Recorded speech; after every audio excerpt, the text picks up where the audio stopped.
Hey everybody, welcome back to another episode of the Shed Organics Show with myself, Jordan.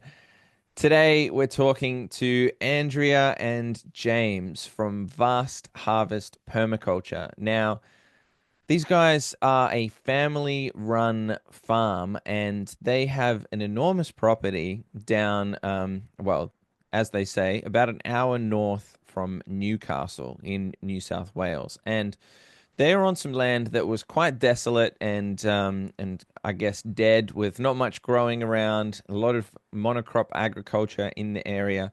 And these guys have transformed it into a bit of a permaculture haven. They are focused on food forests and have an enormous food forest that they've been working on. And they also grow a lot of vegetables and are very much into their herbs and into their, I guess, medicinal properties and things like this. So there are so many things that these guys are doing, and it's very, very exciting to see them on this journey and to see how they're going to be progressing.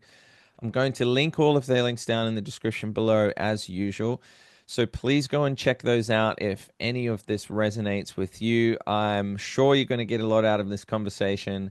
This is a lovely mother and son conversation. It was so nice to have two people on the podcast this week. So let's jump straight into the conversation with James and Andrea from Vast Harvest Permaculture.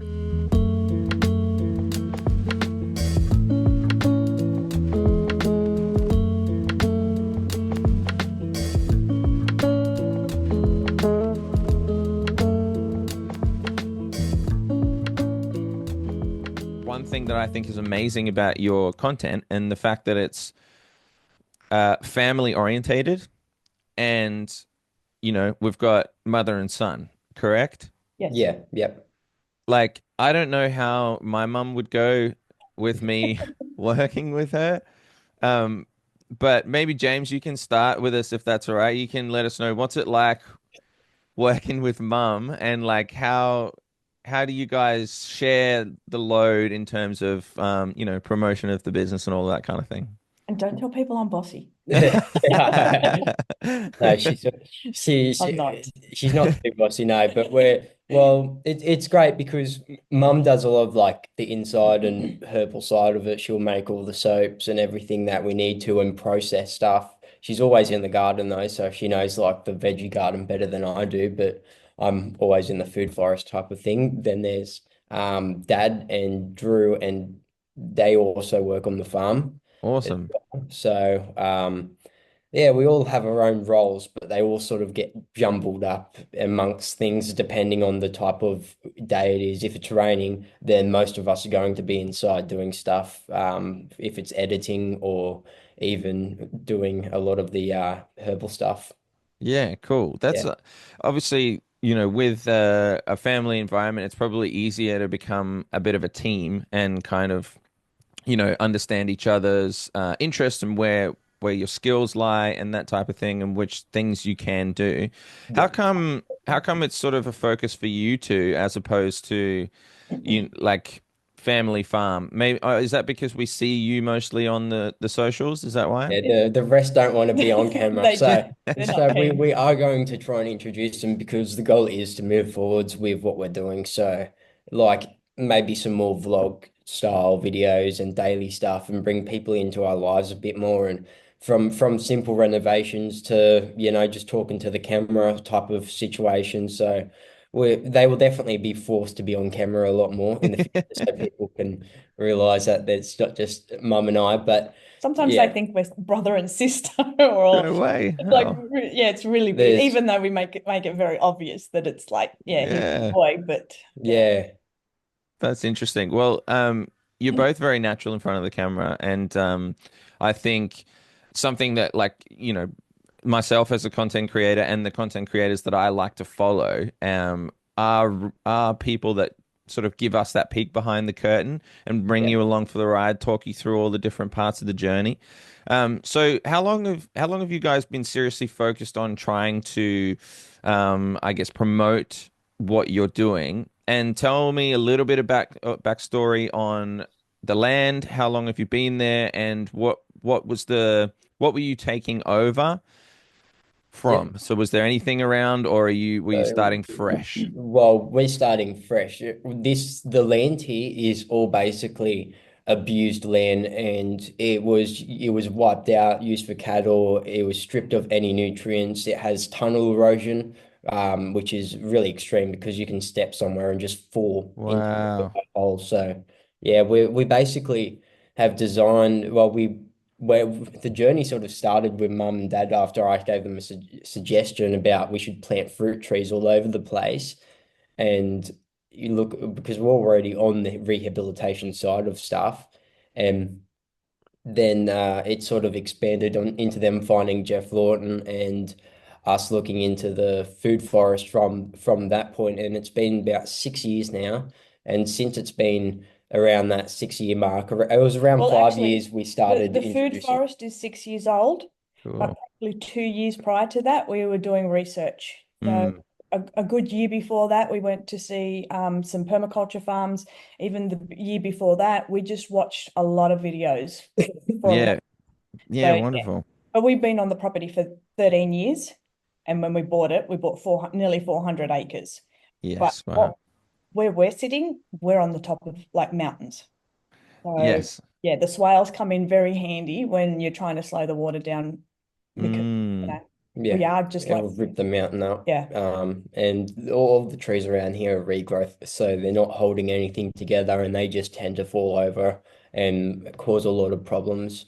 And yeah, well, we're doing the swale system and the permaculture is a great way to show how to rehabilitate the land as well, because we've got ungrowable soil here. And I actually did a TEDx talk when I was Cool. in year 10 and on this, because the main principle we wanted to get out of this was actually trying to work out the rehabilitation side of the soil, which we started doing, and the fact that this soil we grow in is used in so many foreign countries where they can't grow food.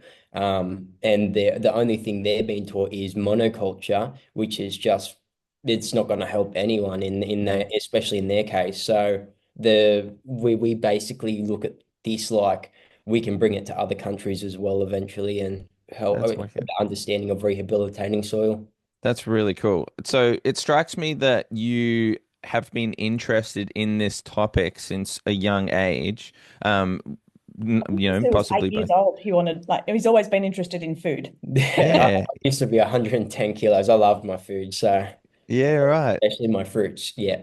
Yeah, cool. That's I did see that wonderful video about your weight loss journey and focusing on fasting, which is a whole nother topic we could get into at some stage later. But so yeah, congratulations on that. And I think that yeah, having an interest from such a young age was permaculture and something like you understood and figured out or came across from a young age, or is it something your family has known about for ages, or Well, plants and fruit trees I've always had a knowledge on, and farming and everything. As soon as we moved here when I was around like 7 years old, I think it was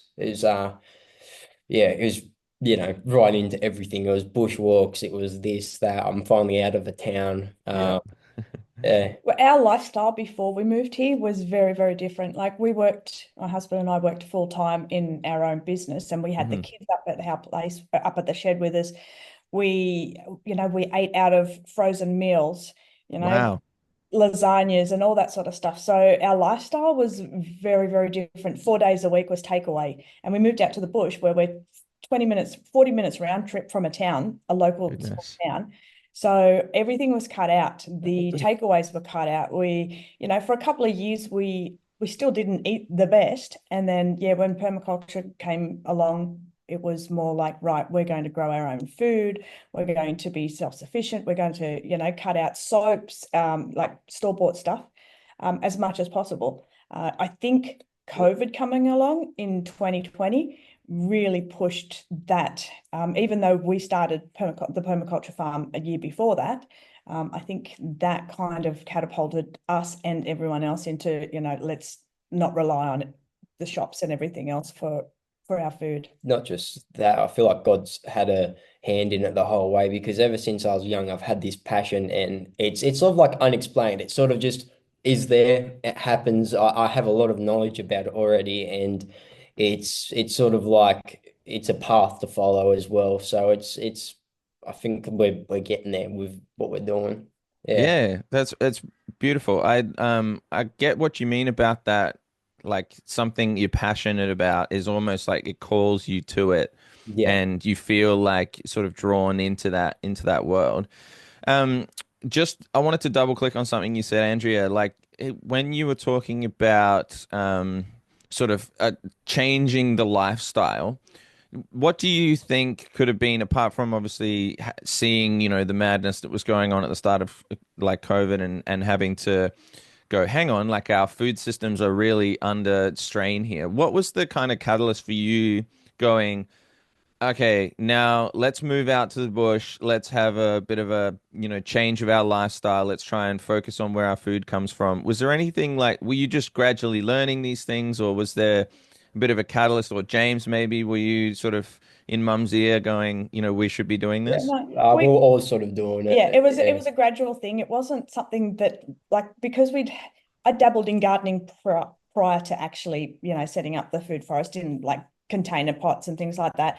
And it just like I was a disappointment. I got a couple of things out of it and that was about it. But yeah, there wasn't anything that really, pushed it over the edge. It was just a gradual thing for us that we need to be doing this. But I think, yeah, when you had that time with the lettuce and it was like $13 a head of lettuce, and I was like, that's just wrong. It is Yeah. absolutely wrong. You can buy a packet for $2 and then you can have all the lettuce you want. Why is it, the shops are charging Mm. that? It's just ridiculous. And even vegetables, we try and eat in season now. So we if we don't grow it or if we're growing it, we're going to eat it. And if it means you're having pumpkin 10 ways, then you're having pumpkin 10 ways or zucchini. But we try and eat within the season. If it's I try not to buy things in the shops, knowing that, in the summer, broccoli or cauliflower is going to be $10 a head. That's Mm. just fun. Yeah, yeah, yeah. No, I love that. That's something that I'm really big on, trying to promote eating seasonally. Even trying to, I guess most of my focus is trying to convince people to make the first step you did, where you were starting to grow in containers and starting to understand the nutritional content of food and kind of go, okay, I can actually stop relying on the shops. I can grow my own. It is going to be more nutritious and more nutrient dense because I can feed the soil, blah, blah, blah, blah, blah. So that's kind of where my focus is, and I'm really pleased to see that. But like, someone like myself and a few other people, obviously, they get this dream to go, I really want lots of land and I really want to expand and all of this kind of thing. Now, you guys have a ton of land, Yeah. and that's like amazing because it means that you have the options to be able to do so many things. And that's kind of led you guys to having all of these different products. You've got like the self-sustaining food forest where you can eat from every year. Can you tell me, like, we'll come back to sort of the permaculture beginnings in a second. Can you just tell me a little bit about the types of produce and processes that are going on the farm? So when I'm thinking about some of your products that you've got with the tallow stuff and your first aid sprays, things like this, and obviously then produce and all of that kind of thing as well. Yeah. So the products that like, we're trying to source everything. If we can't grow it here, which we try and do, especially with the salves, all of that is grown here. So we can just go and get some olive oil. I actually buy it all in bulk. Yeah. It's shipping over from WA, so One it's day we'll not do cheap. our own olive oil though. Well, Yeah. our olive trees are finally like producing fruit, so that's what Awesome. we want to cut down on Yeah. is buying our olive So oil. yeah, we grow most of the herbs here that we were putting into our salves or our sprays and things like that. Yeah, we'll just produce it. We've got a freeze dryer, so we're freeze drying a lot of it when we've got some, and then during the winter, if I have to make more stuff up, which is what's going to happen, we'll just pull it out of the freeze dried stock and yeah, use it that way. But yeah, I've Yeah, forgotten what the well, I question mean, was. we have a whole bunch of vegetables and fruits growing. Oh yeah, We have in the food forest, we've designed it so there is herbs and everything else growing amongst the trees, and we sort of know where they're at. And Hmm. with it now, there is enough organic material on the ground to keep everything alive. And like we threw fancy kale in the food forest, no extra dirt, just bare rooted, and the thing survived and it kept on growing, even the kangaroos nibbling at it and everything like that. I put it down there so I can save this. So it can come out of my garden, my veggie garden. It was time for it to come out. But I wanted to collect the seeds from it. And Mm, it actually hasn't even gone to seed during the whole summer.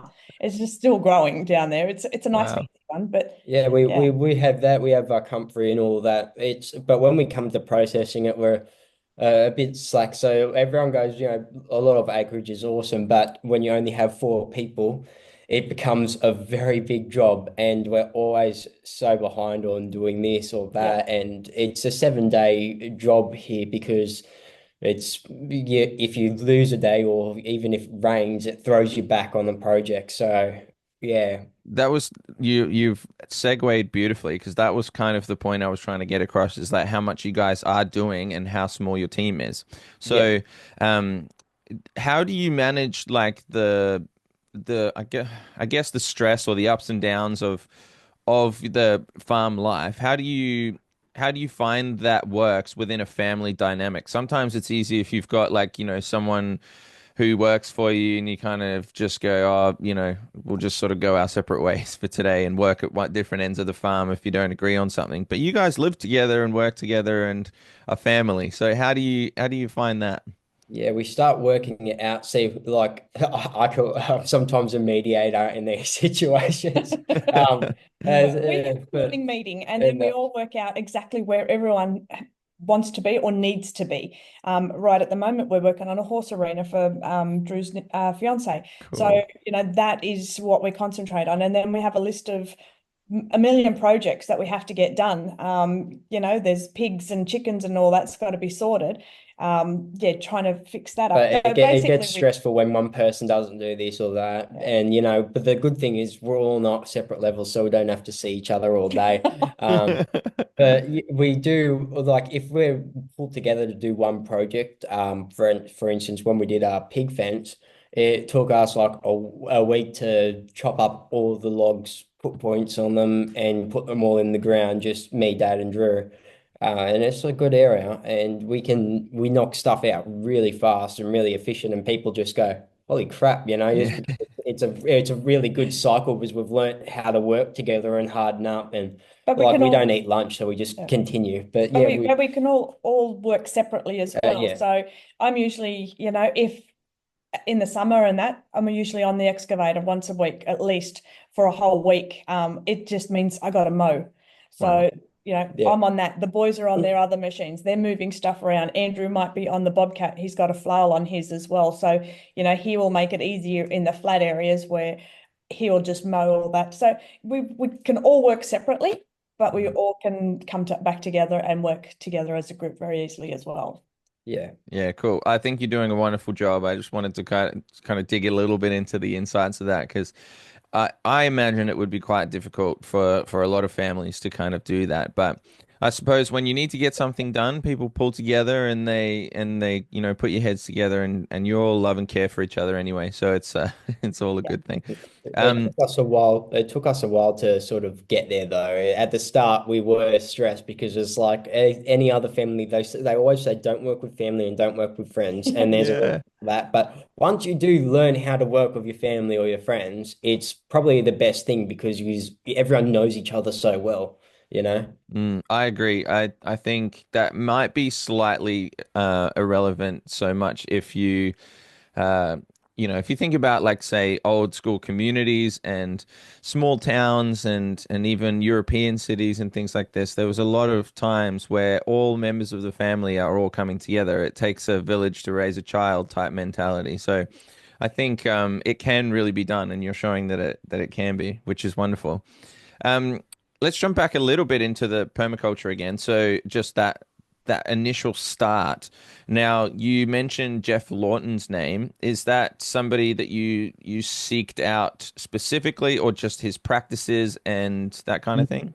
Well, when we look at him, we looked at some of his stuff, and that's sort of what sparked Mum and Dad. And then they reached out to Limestone Permaculture, which is Brett Cooper, and he originally helped design a lot of the start of the swales, and we took on a lot of his information. But not just that, we went to these permaculture farms, and what they did right, what they did wrong, the differences, and tried to do ours and like basically implement things other people wouldn't and implement and don't implement things that other people would because Jeff Lawton has these daisies, I think the Tokyo daisy all through his food forest, which just takes over everything. Mm, And but at the same time, we have eucalyptus trees, which are, 30, 20 meters high in the food forest, which kill everything under them.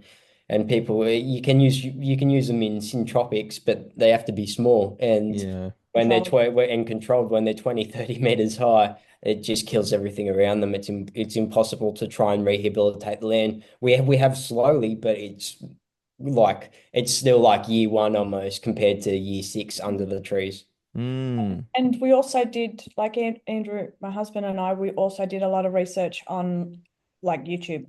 So yes, we come across Jeff Lawton and we decided, yes, that's exactly what I want to do. We're in a temperate area and we also wanted to push the boundaries. So we watched a lot of Pete Canaris with Green Dreams. mhm. And he's amazing. And he's got a series where he goes through Puerto Rico and he does a whole bunch of food forests there as well. And so we just literally made a list. This is our wish list. These are all the trees that we want. Yes, they're tropical. Yes, they're subtropical. We're in the temperate area and we're actually, creating microclimates down there where we can grow We've got jackfruits jackfruits and growing things and like that Whoa. or on the yeah. tropical side. And we lost a lot. We lost a lot of the tropicals, but we're going to try again. Well, It's well, a different what environment down happens? there. Yeah, they all went in when they're small, and now everything's taller than me. So it's finally you've got all these trees that even have been dead for 4 years, like the Yes, lychees, some of the things are and they've coming just back. come back because the Huh. environment around them has completely changed from day dot. And you'd think they're dead, and if we rip them out, they'll definitely be dead. But somehow they've come back from a dead stick or even nothing on the ground, like literally nothing. They've just shot back out of the ground, which Wow. is just so all the trees have clearly kept it alive from its roots and the mycorrhizae layer. Yes. And yeah, it's really That's interesting the but biggest I think we surprise can, in yeah, there. I think it's about time we start introducing stuff like cocoa and or like Cacao. cacao and all these different highly The tropical trees that are mangosteens and things like mangosteens that. that are a bit harder to grow because we've got even a cha-chas coming back now, which are pretty similar to the mangosteens. So well, when it comes to the tree, and while I genuinely believe that, yeah, everything it's the microclimates are everything, and we've really changed this area through That's really cool. it. So many interesting things that come out of what you're saying. The first thing I noticed obviously is a lot of the research that went into this. You weren't going into it blind, although it is of course a learning experience with every piece of land. But also, when you become come on some land and start living on the land, you've got to watch it over the years and over the seasons to understand how it reacts and how it changes. And then, like you said, you're trying things, but because you are transforming the land, you are changing the microclimates in different spots and different areas, so things can thrive or won't thrive depending on, what your first plans were and things like that. So you mentioned it might have been a bit of a challenge, or a surprise, I guess, in that regard. What are some of the ones that have been really difficult? What's some of the stuff that you're struggling with and like really want to try and get right? Growing or It could be anything to do with, yeah, the sort of, I'm thinking more Um, land transformation, like yeah, the so permaculture and growing.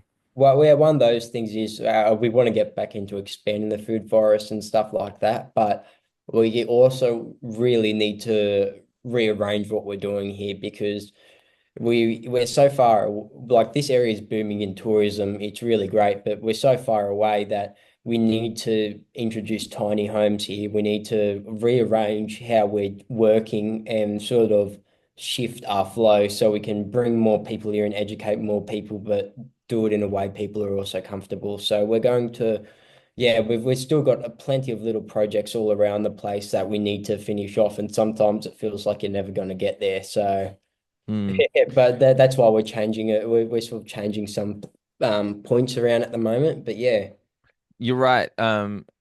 My list seems to constantly grow. When I try cross something else off, there's probably three or four more things that go on the list. So, yeah, Is anything ever crossed off though? true, Because true. you're on a farm and it's always improving. Like we built a barn for the pigs, so the girls can go in there and have the babies. And it was solid timber. It was absolutely beautiful. But because it was solid timber, the roof, all the rain and the moisture went into it, and the roof collapsed. And there's always we've got to take that off now. And at one point that was complete and finished, and it was beautiful. Now you got to go back. Same with the chickens. You've got to improve.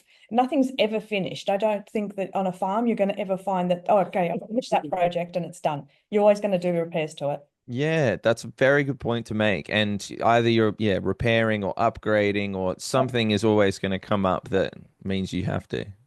and the machine, like even the machines, like you're always so busy. So even with the machines, you've got to keep the maintenance up. So you got to know mechanics and everything like that in case something stuffs up with them. Because if it stuffs up, then your day's gone.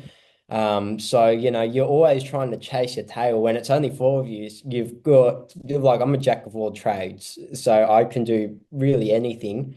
But trying to be ripped around parts of the property to do everything is always very hard. You don't have specialized people for doing this and that, which would make the job faster and easier, but it's just not the case with us. It's obviously costs more to be outsourcing everything as well. So Very much to so. yeah, so doing it all yourself makes, well, it feels good if you can do it yourself, saves money and all of that sort of thing. But you're right, if you're being pulled from different ends of probably an enormous property that might take you a bit of time to get around and get things. Like I even remember working on a few acres, and I would get to where I was working and I'd forgotten some of the tools that were back in the shed, and then I there know goes that another amount one. of time you got to go all like Yeah. that. Yeah. So, and that I'm sure that's probably amplified with Yeah, you guys. you go down to do some plantings, and it's like you grab what you think you need, and then when you get down there, it's like, no, I forgot this, and I forgot that, and then you send somebody to go and pick, like go and find the pick for me, and it's like, where is it? Oh, I don't know. It's up at the shed somewhere. It's not easy. It's never easy. No. It's not a nice flow. It's like, yes, everything's in the shed, everything's Mm. in its Or you place. expect to get a nice dry week and then it ends up Raining. raining. And it's like, well, there goes half the plans. Now we've got to rearrange what we're doing for this week, and it just becomes an absolute flop of a week sometimes when Mm. something like that happens. Did you guys experience much from the rain and the cyclone that came through Oh, recently? We we got got about hammered. We yeah. got like 100 four. mil in that, no, in that, just Oh, from that rain we got 100 mil, which isn't too bad, but the previous to that, I think, the week a before we couple of had weeks our before own that, we had, cyclone almost. It yeah, we was had like mad. Wow. 100 mil, so everything was soaked. The swales were chock-a-block No, we full. had almost 500, 400 and something, I thought Yeah, it was. But yeah, we Wow. flooded we've here had a like lot of we've rain. never seen before. Not flooded. Yeah. The Yeah. swales, you might have needed a boat to go through them. That was so Goodness. full. It would have been really interesting to see how your land coped under that kind of amount of rain, and the work that you've done as well to manage the water and that kind of thing. Um, did you see anything that you could have, that you were like, wow, okay, I didn't realize that this much water meant that we kind of got that bit wrong, or I mean, Well, there's always the going to be. road. Nothing with the food forest, just the road at the moment. So I rebuilt the bottom half of our road, going up the food forest maybe a year ago, and did a pretty good job with it, bringing all the loads in of material to do it and building it up. And then The the rainwash. rain wash, because up the top we have a shed, and then there's a tank, and the tank's overflow faces onto the road Oh, when it's full, and it drips directly down. So instead of rolling off the road, it sort of created its own channel and rolled all the way down, almost in the middle of the road, no. all the way down this big It's hill, about that and height literally deep. cut out a massive line of erosion, and it's one of those things we've got to get back to. But we filled in the erosion, but as soon as we get more rain, it's just going to happen again and again. So we need to move the overflow, and we need to rebatter the roads. But it's another step to get to, because when we get a dry day, we're down building this horse arena at the moment, which is a massive project by itself, and it's just is almost impossible to. Well, it doesn't make sense in anyone's head to move a dozer that weighs 27 ton from here to drive it 5 or 10 minutes up the road to do a project there and then drive it back down, because it's too expensive in fuel and everything else. You want the machines at a project Yeah. and you want them to stay there, type of thing. Yeah, that makes a lot of sense. It's so many things that just your everyday gardener just wouldn't understand or be able to think about. So that's why I'm really enjoying touching on all of these things, and being able to juggle it. Can you maybe touch on I know this is another probably a string to your bow, but like the way that you're now connecting with the community on Mm. your socials and things like this. You also, correct me if I'm wrong, you run workshops and things where you bring people in to learn and as you say, to see the land and things like that. Tell me a bit about that, how it started and where it's sort of heading. We do food forest tours.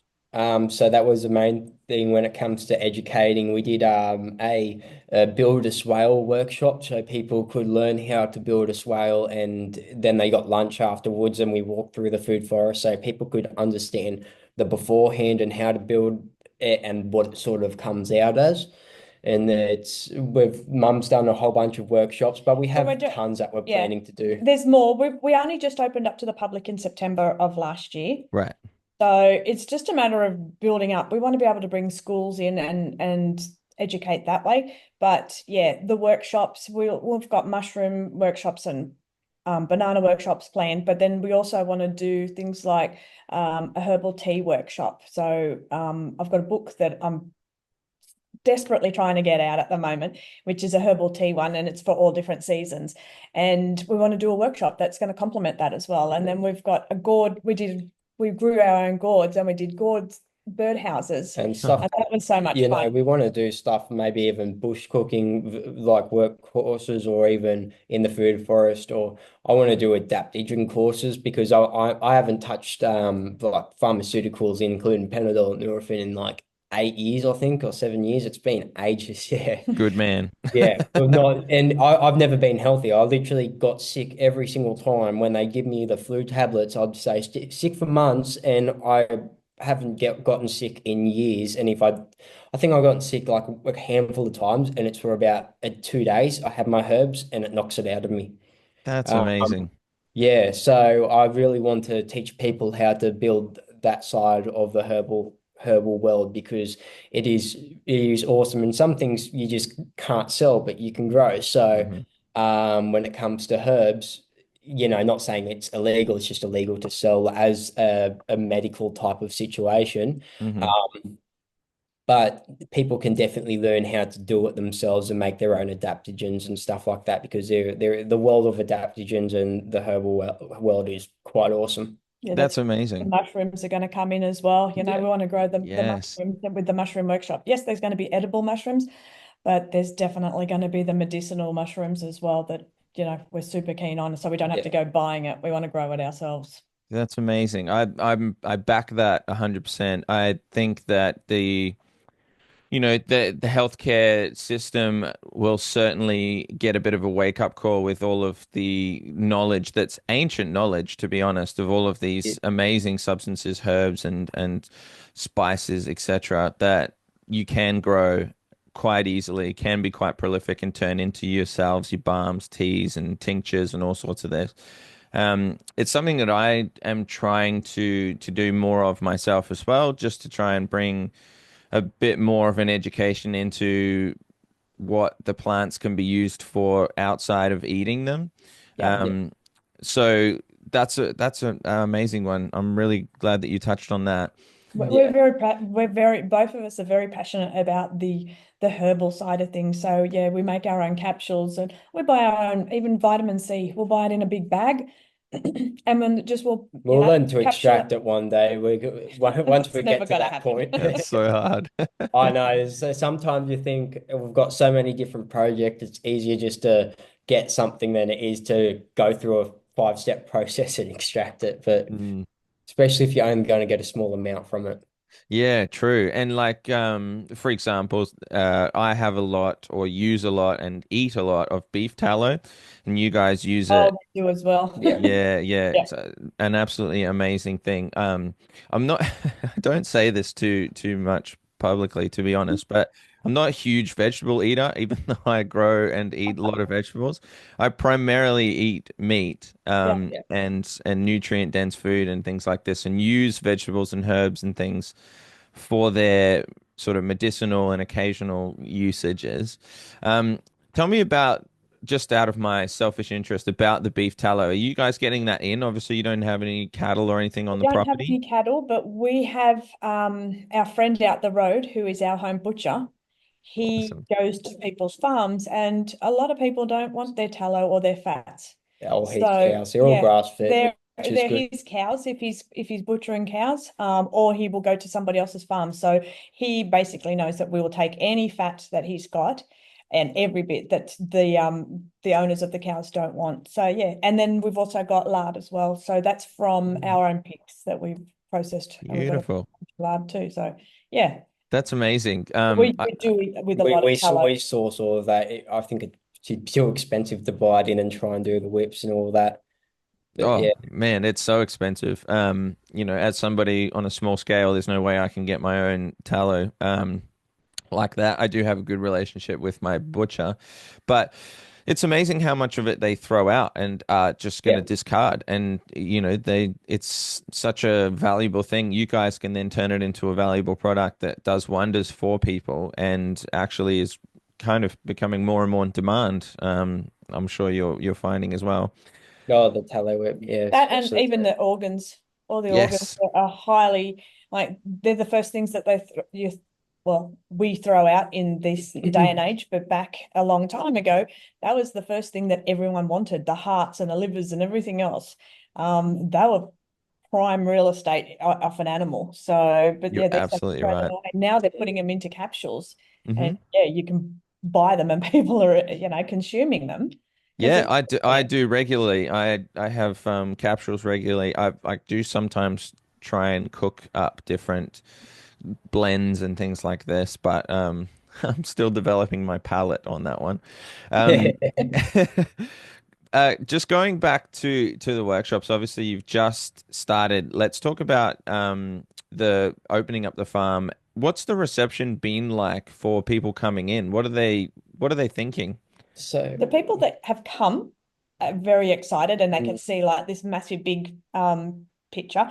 But I think the local community have not quite grasped Interesting. the idea. They think permaculture, it's not for me. I'm not into gardening or I'm not into, growing this massive food forest sort of thing. So it hasn't been a They look at huge amount of people coming to they actually have a they look. look at it like it's monoculture. They don't think of it like it's permaculture, where it grows itself and looks after itself. And you can do the most basic thing to rehabilitate your land and not just feed your family, but feed everyone else around you and feed the soil and everything. But people are sort of it's interesting. I think this area has the most potential, and I think it's going to extremely go off in like the next couple of years. I think it's it's going to become something completely different. I genuinely believe if you do not do well, the Hunter Valley Gardens, Oh, yeah, the yes. Hunter Valley. So I believe this area is sort of what it's aiming at, especially with the tourist side of things. Well, Um, the Hunter Valley is more wine based but It this is is. going to be more food. food and fruit Cool. and sort of that type of base with activities and all these little workshops and stuff all around the area. And we want to try and promote more and more people to do it. And in the last couple of years, it's starting to you're starting to see it everywhere. People are actually jumping on and doing this with their educating the public, which is crucial for an area to grow. I love that point. And you're right. I've seen it with the Northern Rivers. Like they're a massive area that's starting to shift. Well, they have shifted, but it's primarily people doing similar things to yourself. And I imagine in certain areas where monocrop Yep. agriculture and traditional agriculture has been the thing for a long time, it's hard to change some of those minds like long term.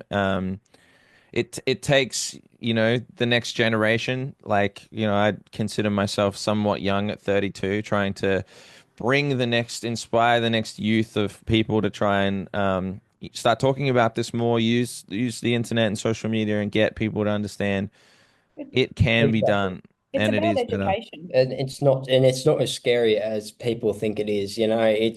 It's quite straightforward, especially when it comes to fruit trees.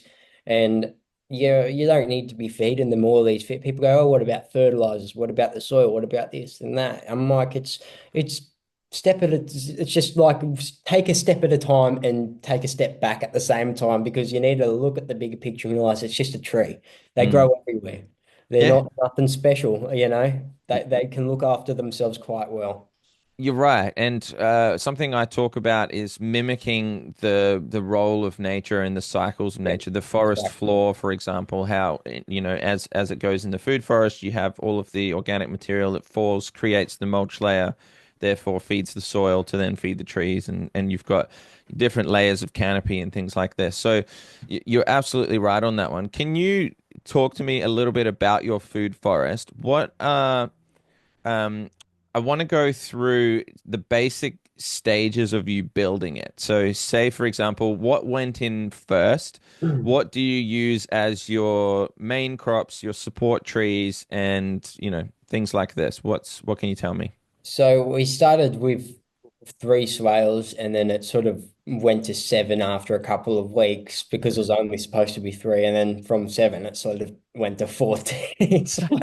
That went down Oh, to 15, 15, 15, and now it's at 19. 19 swales. So Goodness. yeah, it's almost three No, it's more kilometers, than three. over 3 kilometers of food forest swale that you walk through. And then we've got 800 meters, 800 and something meters of orchard swale, which is off contour swales, Goodness me. um, down the bottom of the food forest. Yeah, So so we moved the orchard trees like peaches, plums, and nectarines, apples, pears. Oranges are on their separate swale because they're at the bottom of the pig pen and the chicken pen, the blueberries, because they'll have that runoff coming into them, Yeah. which is perfect for them.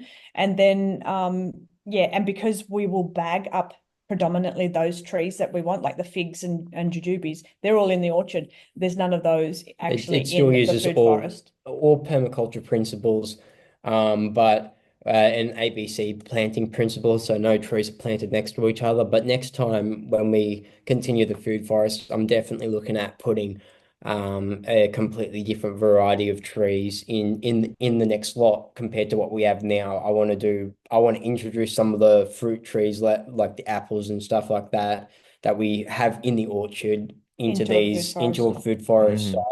So, it is its own food forest, but at the same time, the fruit orchard. But I don't know, it's interesting because I really wouldn't mind doing some really weird type of food forest. Try a couple of different designs. Yeah. And then, so basically, the swales were built. Yeah, They took quite a few weeks, and then we just came in and did like a swarm of building. And our basic thing was we drilled holes because our soil was really bad. So we drilled holes and we bought in orchard mix and we filled those holes up. So it was 300. And we just came in and put out canopies and sub canopies. They were all drilled. we did that because you to lower the shock from this soil because of how dreadful it was, and we are already in a drought. So when that definitely helped us, but it wasn't like it was like you're only putting it's basically a rim of soil around these plants you're putting in, and then it's trying to introduce into the It's normal ground. But now we've literally just gone along and just started planting trees into the normal ground because there's no need for this. Well, it's not artificial, it's all natural. We made sure it's all beyond organic soil, but yeah, now nothing even needs feeding. So. And then once we got the canopies and sub canopies in, we threw out a bunch of ground cover because there was no ground cover whatsoever. So it was very, very bare. We put out Tagasasti, Vetch which is a really good nitrogen as well. fixer, vetch, fava beans, Crimson clover, clover. yeah, and that Hmm. sort of stuff, just to try and get some ground cover. But then at the beginning, we also put in a lot of pumpkins in every single soil. That the hole that we had pumpkins and melons put in because everything was bare. We could see and look after it, and we wanted to cover the ground at the same time, so we covered it with pumpkins. We were in a drought. We were hand watering every week by hand, like 3 kilometers, pulling up and down the side of them Wow. Hoses. filled with water. It was a workout in its own. There was 4 of us, and we were doing this every week, while the drought was on, and we were establishing those trees. So at the time, we had pumpkins and melons everywhere. We had so many pumpkins, we couldn't give them away. Yeah, we're Like dropping them off at the churches, dropping them off everywhere. yeah, It's like because we're in no position to sell stuff, and we never plan to sell stuff until we hit a certain year, and try and basically use the stuff to and manufacture stuff, and then we'll sell it. But Mm. it's and it's during sort that of like time, we fed all the kangaroos in yeah, the whole area. the They were like that the was fattest lovely. kangaroos. It was drought. There was Yeah. no grass anywhere, but the kangaroos, they loved the pumpkins. Every morning you go down there and they'll eating the vetch or the pumpkins and everything like that because oh yeah, I mean even the actual pumpkins they were like Digging literally it, yeah. eating the out of them and everything around here was dead. This was the Well, it only wasn't dead. place It that was was just alive. like, yeah, very It barren. was dead. All the eucalyptus trees were starting to turn brown everywhere. Wow. It was starting to freak us out because it was probably one of the worst droughts we've seen. Which, yeah, I mean, that's why we're still thankful for the rain, but just sometimes That's it's right. too much. That's crazy that you were doing that all by hand. Do you have rainwater tanks? Do you have a dam? What do Yeah, you we have? But have yeah, we have lots of we rainwater have tanks. and then we have dams with solar pumps on them, one at the bottom of the food forest and one up the hill, For the maybe veggie yeah, garden. for the veggie garden. Cool. And then we have another one that sits just above the food forest. So if we need to discharge from it, we'll discharge into the food forest, that whole entire dam. But yeah, Cool. That's a really Like cool all the thing. swales, all 15, 19 swales now, all of them end up right down the bottom of the hill, and they all end up in a dam, which we never planned. We never had a dam there. It was just like, okay, this is where the swale ends. I don't even know how the so dam we came can to pump be, back but up. But yeah, yeah, we have one small pump, so we can always pump from the large dam up to the small dam, and then that small dam will actually start at swale one, releasing water, and it'll work its way all the way down the food forest into back into the big dam. That's so clever because Yeah. it's like even cycling the nutrients and all Cycling, of I that. mean, a lot of the water is going to get absorbed, but at that same point, if you can cycle it at a good rate, then you're going to absorb the water, but not waste any water that's Mm, running off. that's so So clever. yeah, That's really awesome. I loved how you were touching on a few of the different species and things that you used because I think that's really like if people are looking to have a quick ground cover or something, or if they're looking for, like for example, I've made a cover crop seed blend which I use either in between crops or alongside crops depending on what it is when we're growing things. Um, well, sorry, yeah. sorry. No, you finished. I'm Oh sorry. no, that's all good. I was just saying that I love clover and vetch and things like this and the beans and things for this reason because they do add a lot and have that sort of symbiotic relationship. Are you using things like comfrey and pigeon pea and some of the more like the typical ones that you might use? What sort of other things are you using to help improve that soil in the food forest?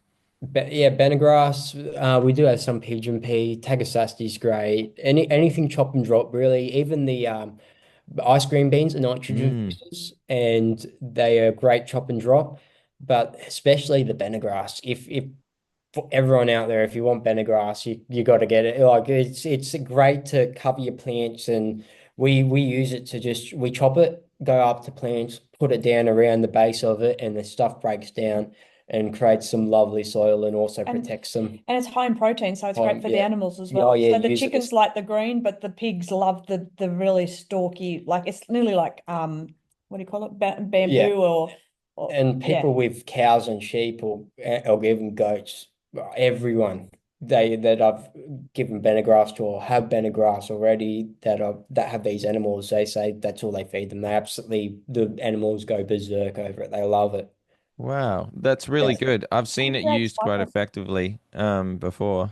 yeah. Yeah, And and it creates microclimates as yeah, well. and you can apparently it's edible. The smaller, lower stems before they shoot out, you can actually eat them, cook them up like a stir fry. We haven't. Wow. We haven't tried it yet, but yeah.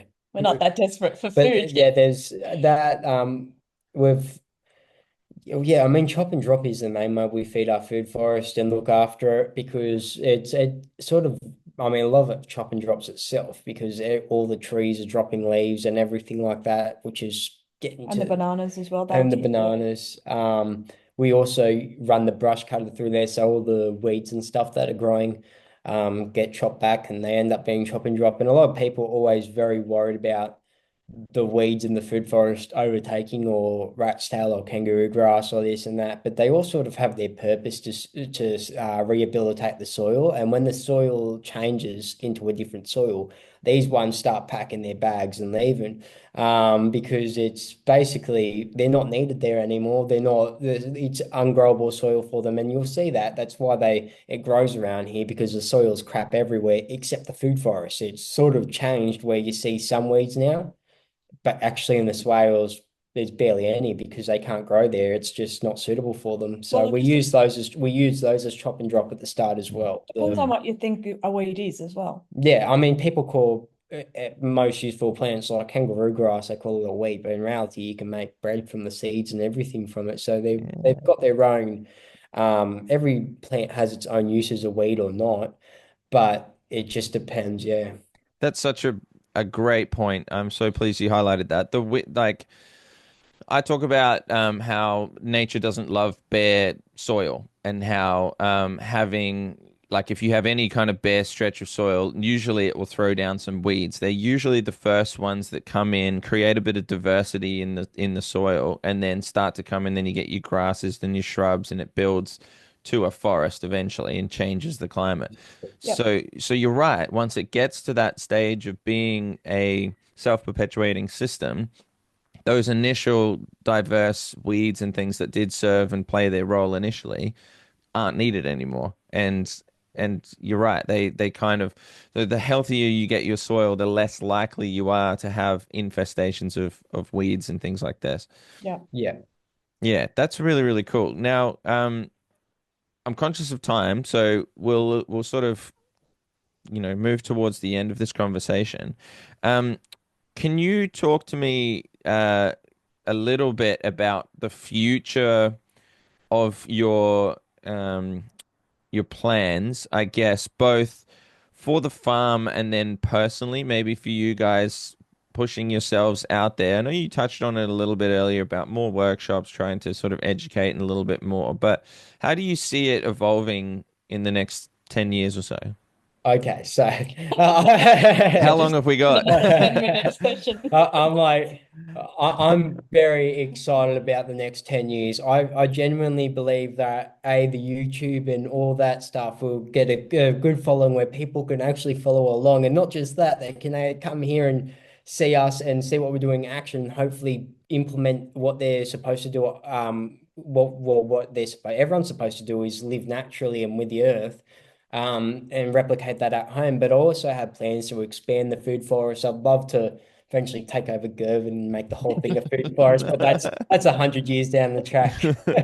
But yeah, also, try and get the community more involved with it. The community is everything around here. And if we can get everyone involved, everyone sort of working together and creating something out of it. And like we want to eventually have all the tourism here. We want to look at buggy rides and all these different crazy things on the Horse property, trails. horse trails, like more like a fun park where people can stay and experience the food forest, experience what we make here, and sort of take the information back home, not just as a fun park, but as an education park. And it's, you can always go to a zoo and this and that, but you can't get yourself a monkey. You can come here and you can get yourself a tree that's fruits red bananas. So it's Yeah. like cool.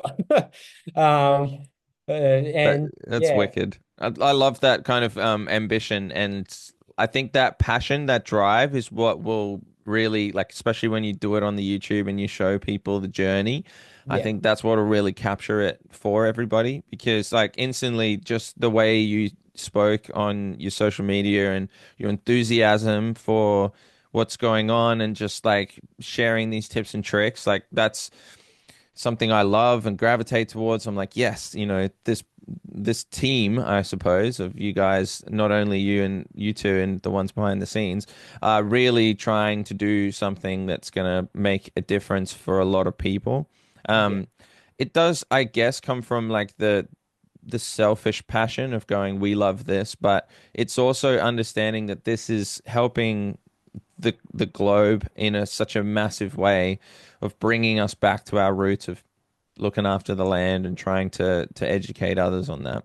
Yeah. the Um, goal is the goal is to push it back into people, and the thing is, well, who needs money when they've got food, everything else, and everything to survive off? That's what I look at here is if I can invest into not just us, but everyone's future around here, I think you'll see a whole new world emerge from it.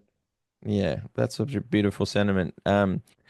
Let's kind of go and tell people where they can find you and anything that's coming up for you. Is there any workshops or tours or anything that you want to promote, or is it like you want to send people to the YouTube and to your socials? Where would people be best to come and find what you're up to and follow along?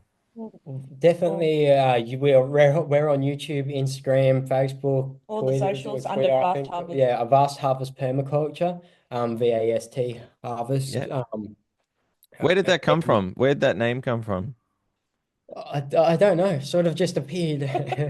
I've actually got it tattooed on me as well. Oh, So yes. Wonderful. I'm very stuck to the name, but I like it. I really like Like, yeah. it. it was abundance. What's another word for abundance? It's going to be a vast amount of food. Like that's what we basically want to look at. I That's feel like, right. yeah, I feel like I'm actually really happy we chose that name. Somehow we just landed on it and it just happened and, Yeah. it sort of stuck Mate, like that. like you said, it's just like it's meant to be, right? And it just Yeah. comes to you. I think it explains, it says, you guys are exactly what it says on the tin type thing. Like it's it vast harvest and like you've got a vast food forest, you're harvesting a large amount of Yeah. food and it's all permaculture related.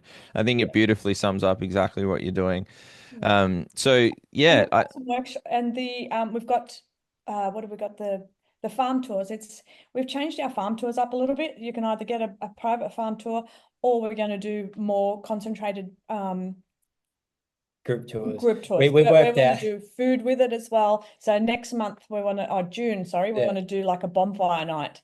So, ooh, we want to do a big, like a farm tour in the afternoon and then a massive big Well, bonfire and a big pot of goulash and, so and that sort of stuff. people need to like subscribe to the newsletter on the website because then they get to see what's coming up because we have plans for like a big Viking feast eventually that goes right down our pad in the middle of a food forest or even we're looking in the lines of a murder mystery in the food forest and also we've got a mate that has a bigger like a big cinema blow up cinema screen so Movies. we're looking at movies in the food forest so it's going to be all these type of events happening here. We hope to bring markets here as well and sales and people can come and do their like food shops and stuff and that's amazing. explore the food forest. Yeah.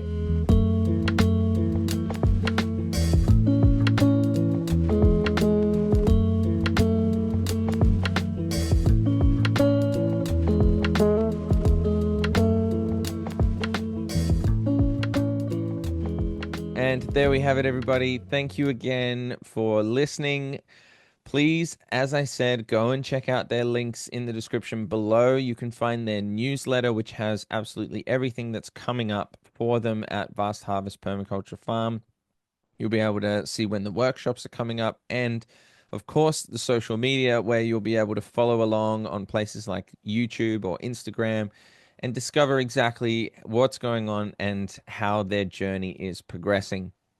I'm really excited to touch base with them again in coming months and years to see how this vision is progressing and how they're bringing more of this awesome tourism to the area to be able to demonstrate and educate exactly how they're doing things on the farm and how other people can go out there and do the same thing too. So I very much enjoyed my conversation with both Andrea and James. I hope you got a lot of value out of that today. So if you did, please don't forget to leave a review on this podcast. Go right now, stop the episode, go and rate the show. Any kind of amount of stars, an honest review, even if you can type in a few things to do in the comments section about the show and why you like it. It really helps other people come and find the show, and we can all benefit from learning from all of these wonderful guests each week. So that would mean a lot to me. Thank you so much. Lastly, the Intermediate Organic Growers Guide. Remember, this is a level up. This guide goes into much more detail. It's nearly 20 pages long, and it really expands on that free beginner's guide that is also available. So if you're just getting into it, grab the free one. But if you want to level up, then the intermediate one is out now on the website. You will find the link for that below as well. Otherwise, thank you. Have a great week. Look after yourselves. Stay happy, stay positive, and I will see you again very soon on the next episode.